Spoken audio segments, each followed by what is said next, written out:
So good afternoon. I just received a briefing from our Ohio Emergency Management Agency. They work 365 days a year, and we pay attention to them as members of the public, I guess, only when there's a crisis. And we do face a crisis today. We're facing a unique and dangerous situation for the next few days in Ohio. This is going to impact all the citizens of Ohio. It's going to impact every county from one end of the state to the other. We're going to see, beginning tonight, flash freezing roughly around 9 p.m., beginning in the western part of the state. You can see from the map that is over there, kind of shows you how it's projected this will occur. It literally is going to work its way all the way across the state. So when it enters Ohio, it's going to be entering from Toledo all the way down to Cincinnati. Central Ohio will be hit somewhere around 11 to 12 midnight. The entire state will be hit by 4 a.m. So when Ohioans get up tomorrow morning, the roads are going to be very, very, very dangerous and very, very, very difficult. Flash freezing, this is going to occur very, very, very quickly, and the roads will become very dangerous very, very quickly.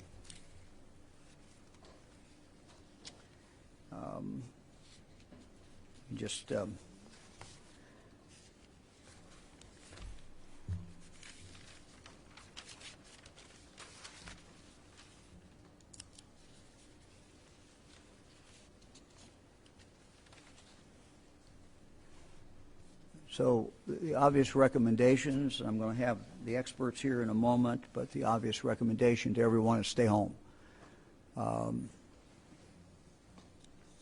There's significant danger that can come from driving off the road. The car will cool very, very quickly, much quicker than normal. And the ultimate concern, of course, is skin exposure, hypothermia. For people who are out driving and for people who are at home, if power does go out, then obviously the temperature is going to drop very, very, very quickly once people are out and about. It's going to drop very, very quickly in that house, and which is going to be, again, a major, major concern. This unique and dangerous situation is going to have flash freezing on the roads, extreme temperatures close to zero tonight, and people's expectation. These are the Christmas holidays. People are celebrating their holiday, whatever religion they are, celebrating this time, and people are used to being with loved ones, and they're used to traveling to see those loved ones, and used to traveling and getting together as families. All of those things coming together, I think, make a very dangerous situation. People normally expect to be with family and friends. And I know every family is going through those calculations now. What else makes this dangerous is the salt. Because of the extreme temperatures, the salt will really not work very well at all, and that creates obviously additional problems.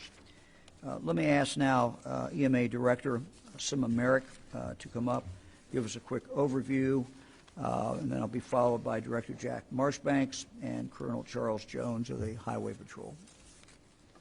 Sima, thank you. Thank you, Governor. So as the Governor indicated, we are concerned about the incoming weather. As it moves through, first of all, we're concerned about the flash freeze, but the falling temperatures and the extreme wind chills that we'll have from now through Christmas Day. Those types of things impact us greatly when we're looking at personal and our travel plans, right? So if you're at home, we ask that you prepare and you think about those temperatures, and if you have a power outage, that you have plenty of ways to communicate and check on each other. One of those is by having your devices charged up and ensuring that you have a way to have outreach. Additionally, if you do lose power, and we're not expecting a tremendous heavy across the state power outage, but there will be scattered power outages, and some of them could last for a duration of time. When we're looking at a period of weather and extreme temperatures through Christmas Day and the wind chills, we want to make sure that we are checking on our neighbors, we're checking on our loved ones, and if you have to travel, although we would like you to delay that travel if possible, if you have to travel, make sure that people know when you're leaving, what time you're leaving, when you are expected to arrive, and then touch base with the people that you left home or that are back where you left from. That way you can keep an eye on those folks.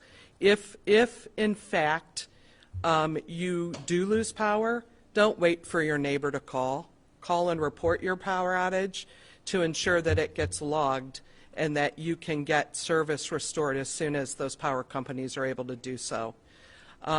We expect that our contacts with the National Weather Service will provide updates on that weather and the extreme temperatures as it traverses the state. Right now we're looking through Christmas Day, but as we know, weather can speed up or slow down. So we also encourage all Ohioans to pay attention to the weather, to your local news stations, or however you get your information, if that's through your devices. And then lastly, before I turn it over to Director Marchbanks, I would encourage everyone to really revisit your plans, your family plans, and your preparedness actions in ensuring that you have ways to communicate by charging your phones and your devices now. Thank you very much. Director? Thank you, Governor. On behalf of the men and women of ODOT, we want to tell the citizens of Ohio that we are ready for this storm. It is going to be a challenging storm, but we've been preparing, staying in contact with our partners at EMA and, of course, the Highway Patrol. We have checked our equipment. Our salt barns are full. We have called out seasonal and auxiliary employees. So as a result of that, we have 3,000 people ready to go, 1,600 snowplows ready to deploy. Our team will work 12-hour shifts until this storm is over. What we implore people to do is stay home if they can possibly do that. The roads will be passable, but as the governor pointed out, with this extreme weather, you're not going to see the wet pavement you usually see when we throw down snow and ice. And we're talking about high winds. So when snow blows, it recovers what our drivers have already plowed. So we are asking people to stay off the roads if they possibly can. If you have to go anywhere, please add in a lot of extra time. And just because the sign says you can drive 70 miles an hour on the highway, it doesn't mean you have to. Slow down and drive safely.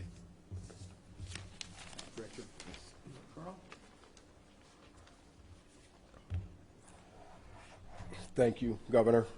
Good afternoon. Driving in winter-like weather, like we're going to see in Ohio over the next few days, is something all motorists should take seriously. If I could provide just a little context, during the winter months last year, there were nearly 13,000 crashes on snow, ice, or slush-covered roads in Ohio, which resulted in 17 fatalities and 3,300 injuries. Speed-related factors were reported as cause in 21% of those crashes. So as you can see, driving in winter weather can be dangerous. If you do not need to go out when the weather and road conditions are bad, please stay home. I can't stress that enough. For motorists who do not need to be out there, that do need to be out there, ensure that you're prepped and ready and patient. Here are some driving tips for winter weather. Allow extra time to get to your destination. Maintain a safe distance between your vehicle and traffic ahead. Pay close attention to bridges and overpasses, as they are often the first to freeze. And please, take your time driving. I would also tell motorists it's a good idea to prepare your vehicle for winter driving by doing the following.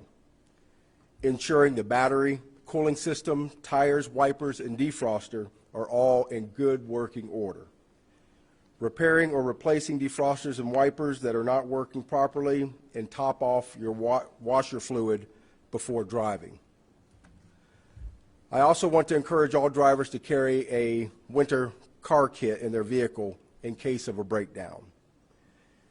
If you find yourself stranded and need help, dial pound 677 and you will be connected to the nearest patrol post, or for any emergency situation, we always have the option to call 911. We want to make sure that you get the help that you need from law enforcement. If I could, Governor, I would like to also just speak briefly about what Ohio State troopers will be doing so motorists can be as safe as possible over the next few days. When not investigating crashes, Ohio troopers will be out patrolling the roadways to ensure motorists who need help get it. Our Public Affairs Unit will be providing updates on our social media platforms regarding crashes, assistance to motorists, and interstate and state route checks.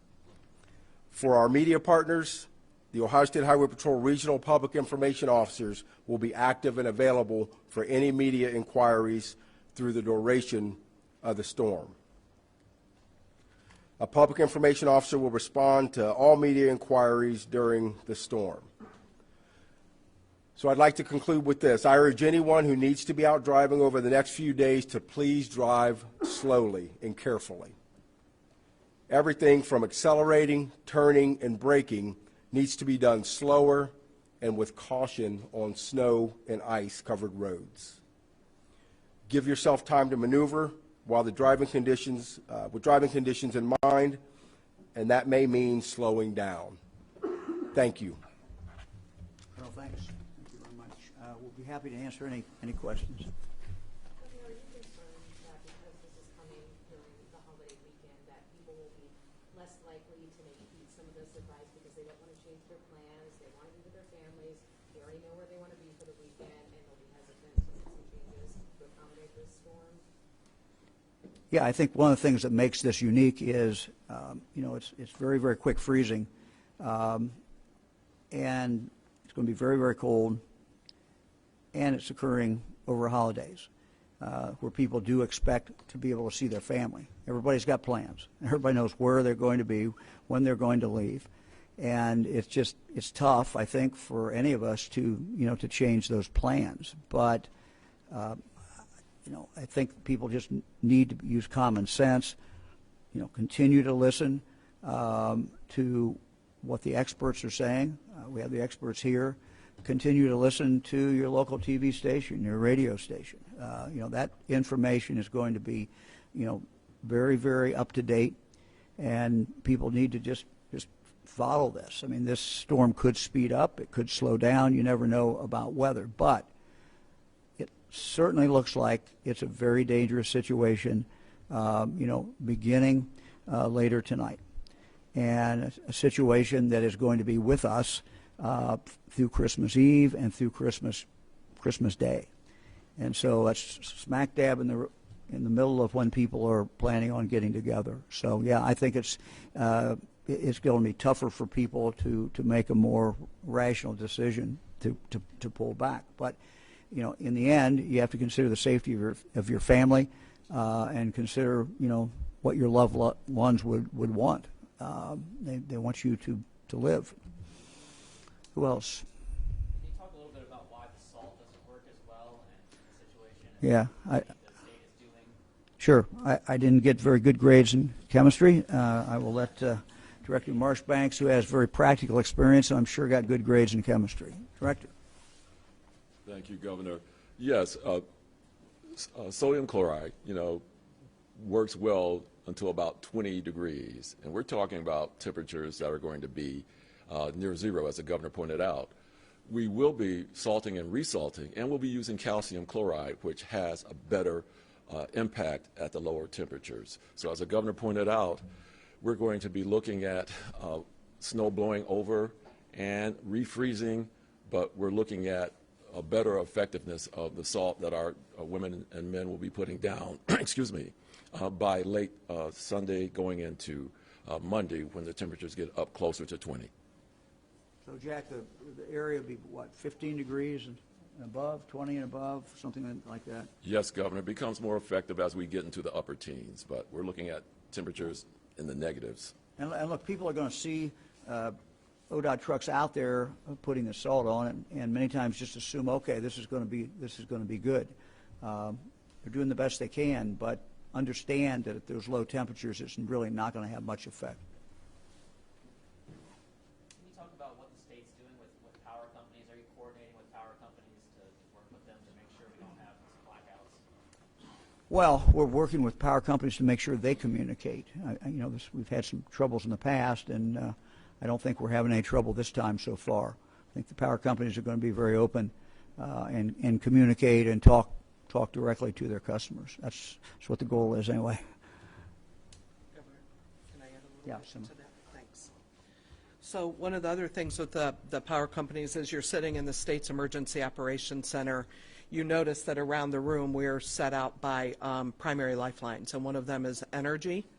And the energy and our energy partners and the power companies are contributing to our common operating picture for us to coordinate and to ensure that we're sharing that information across all of our state agencies and our volunteer agencies as well. So we had a coordination call with everyone, just saying, hey, this is coming. You all know that with the holiday, we know that people will be focusing on other things than just their jobs, so we wanted to ensure that all of our state agencies and our partners were paying attention to the incoming storm.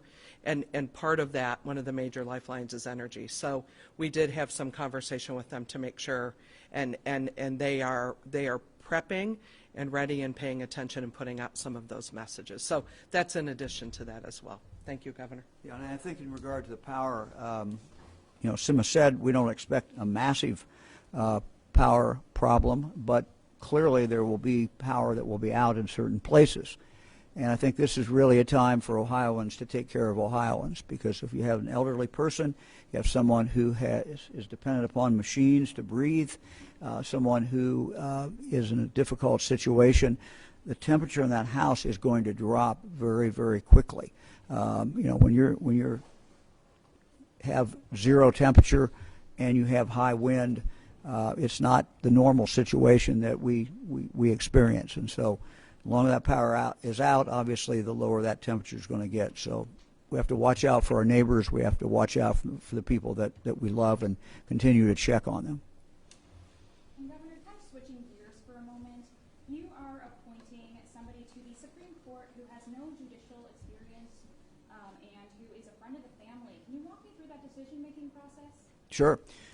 We've interviewed a number of people, very highly qualified individuals, many of whom I think you're going to see again in 2 years, who are going to probably their names will be on the ballot. I chose Joe Dieters because I know him, I trust him. He has an outstanding record of an understanding of the law. He is someone who has been a prosecuting attorney for a number of decades, has handled all kinds of cases, has tried cases himself. So the idea that everybody who's on the Supreme Court has to all be the same as far as their experience, I think is a real mistake. I think what we need on the Supreme Court is people who are constitutional conservatives. Joe Dieters is that. I think we need people who have significant experience, real-world experience in the criminal justice system. By real-world experience, I mean people who have been in the courtroom numerous times, people who have dealt with difficult cases, people who have seen how the criminal justice system works, and sometimes how it does not work. Joe Dieters has a wealth of experience in all of those areas. I think he brings unique talent to the Ohio Supreme Court. And I'm very, very proud to nominate him. He will do an excellent job. And a wealth of experience just not being a judge. First of all, if you go back in history and look at the United States Supreme Court, some of our most famous jurists were never judges. The idea that you have to be a judge to be on the Ohio Supreme Court. It certainly is not written anywhere, nor does common sense indicate that that should be a qualification. So again, a diverse court, a court with different backgrounds, different experiences, is I consider to be a very, very good thing. And Governor, when it comes to things like shelters for unhoused people, do you have any indication statewide as to, are those going to be staying open later, opening up more beds, etc.? Yeah, I'll let Director Merrick talk about that. But you know, these are local. They're locally run, locally controlled. You know, the local community knows what situation they're facing, and we would expect them to open as the need in the community would indicate. Director? Thanks, Governor. So as the Governor indicated, locally, or local emergency management agencies, which all 88 counties have their local emergency operations plans. So in there is an element for sheltering and warming centers depending on the hazard in which is affecting us at the time. So they are, in one of our calls, they have been talking about assessing their warming centers to ensure that there would be staffing for the opening. They determine those hours based on need. And then shelters and overnight shelters they also pay attention to, and they have identified addresses and places for those. And they need to line up the staffing for that as well. One thing I want to mention with shelters, and I think it's critically important, is as we're looking at these extreme wind chills, you have to also consider your animals, right? So animals need to be brought in. They can't withstand this long term. And then when you're looking at shelters or making shelter or accommodations for yourself, find one that will accept your animals. Please don't leave them home and don't leave them out in the cold. And a lot of our movement in shelter stand-up and warming center stand-up allows for pet-friendly for you to bring them. Also, you want to make sure that you have water, drinking water that's not frozen for your livestock. So I thought I would make that plug just because that's important when we're thinking about that. Thank you, Governor. Thank you, Director. Anybody else? Governor, the latest records request from the Ohio Consumers Council shows First Energy executives talking about the role of your administration, particularly Lieutenant Governor John Husted, in pushing to pass House Bill 6. Can you talk about the role your administration played in helping it pass that law? Oh, sure. That should not be a shock to anybody. We have been very out front in regard to nuclear energy.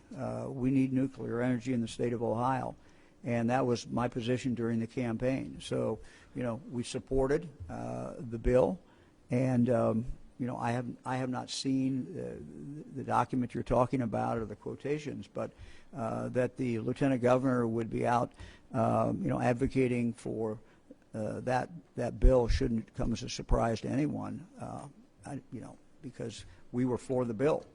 We were for the nuclear power. We were for those jobs, and we were for making sure that we had non-carbon production in the state of Ohio. Anybody else? January 9th, the second term started. How will you describe this term, and what do we look forward to next term? And 4 years after, who will you want to recommend to take over from you? I'm not going to get into who's going to take over from me. I haven't even been sworn in for the second term, so I'm going to try to stay focused on doing the job that needs to be done. I'm sure that there are plenty of people who you know, would like to be governor, and I'm sure they're planning how they're going to be governor. But I'll leave that up to them. Well, thank you all very much. We will continue to keep you informed of what's going on. The three agencies who are here will continue to be available for information. Again, to the public, you know, just ask you to be careful and understand that these are unique circumstances and that we all have an urge to be with family and friends, but use common sense and look at what the facts are and look at the danger of being out there on the highway. Very, very significant danger to being out on the highway.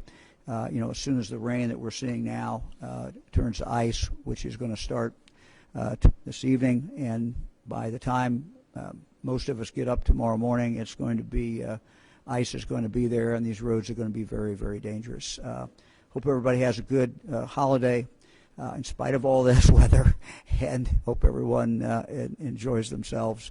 And those of you who can be with family, we hope that you're able to do that. Thank you very much.